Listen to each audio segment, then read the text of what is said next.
No primeiro capítulo de A Gênese, Allan Kardec discute a natureza da revelação e busca responder se o Espiritismo pode ser considerado uma revelação divina e, em caso afirmativo, de que tipo. Ele começa examinando o próprio sentido da palavra revelação. Revelar significa tirar o véu, mostrar o que estava oculto. Nesse sentido, toda descoberta científica, toda ideia nova que amplia o entendimento humano, é uma forma de revelação. Cada passo da humanidade rumo ao conhecimento representa a revelação de algo que antes era desconhecido. Kardec diferencia, porém, a revelação puramente humana daquela que tem origem divina. A revelação humana nasce da observação, da experiência e do raciocínio. A revelação divina vem de uma fonte superior de sabedoria, destinada a esclarecer o ser humano sobre verdades morais e espirituais que ele, sozinho, não conseguiria descobrir. Entretanto, mesmo a revelação divina não deve ser aceita de maneira cega.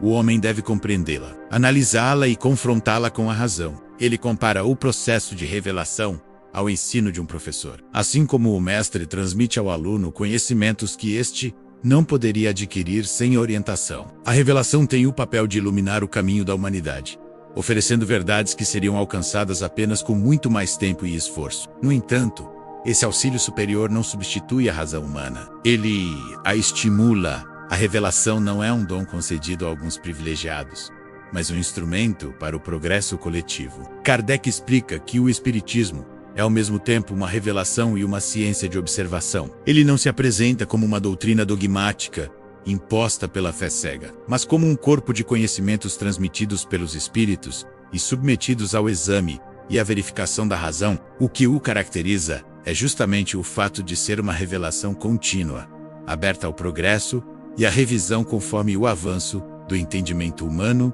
e espiritual. Segundo ele, os espíritos que se comunicam não são infalíveis e não se colocam como autoridades absolutas. O valor de seus ensinamentos está na concordância universal, na harmonia das mensagens que vêm de diversos pontos e que expressam os mesmos princípios morais e filosóficos. O Espiritismo, portanto, não depende da palavra isolada de um espírito, mas do conjunto coerente de ensinamentos que formam uma visão unificada da vida espiritual e das leis do universo. Kardec também reflete sobre a missão dos que recebem essas comunicações.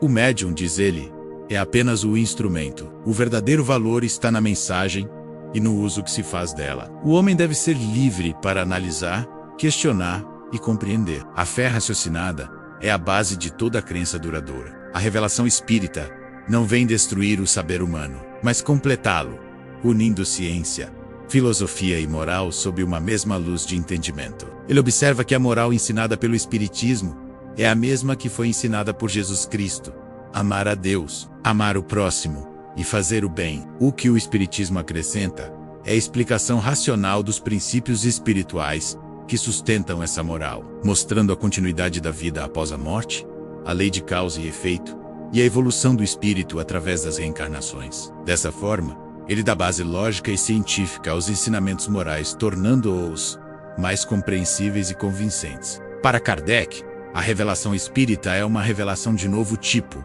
coletiva, progressiva e acessível a todos. Ela não vem através de um único profeta ou de um povo escolhido, mas através da humanidade inteira, pela voz dos espíritos que se comunicam com pessoas em diferentes lugares do mundo. Essa universalidade é a garantia da autenticidade da doutrina, pois elimina a dependência de uma autoridade única e impede o fanatismo. Ele conclui afirmando que o verdadeiro selo de uma revelação divina está na sua utilidade moral, na elevação que traz ao espírito humano e na sua conformidade com as leis eternas da razão e do amor. O Espiritismo, portanto, não impõe, mas propõe. Não exige fé cega, mas convida à reflexão. É uma revelação que caminha junto com o progresso, que acompanha a evolução da inteligência e da moralidade humanas, e que se renova à medida que o homem se torna capaz de compreender mais amplamente as verdades espirituais. Assim, o primeiro capítulo de A Gênese